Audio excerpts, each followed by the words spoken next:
everyone, welcome back to Ontario Gardening. Today we thanks a lot, dog.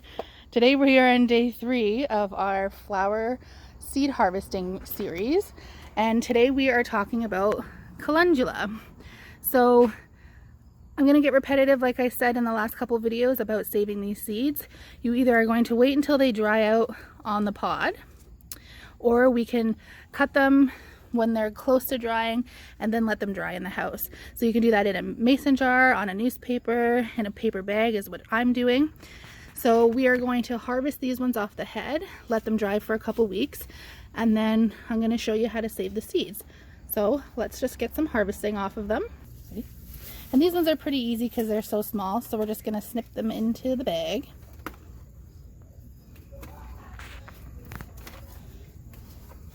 And we're going to continue to do that and get them into our bag.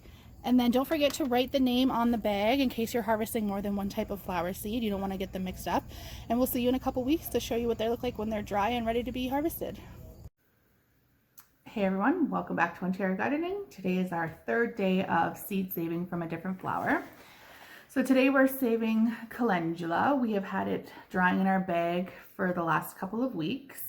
And here we have it here. So this is a great flower, so many health benefits when you're using the flowers for stuff. So we would love to save the seeds for these. So with these seeds are these little wormy looking things that are in here. So I'll show you up close here. So just those little seeds there. So they're super easy to get off. We're gonna do that now. You literally just can do this and flick them off, and there are your seeds there. And it's that simple to save calendula seeds, and each head is going to give off quite a few.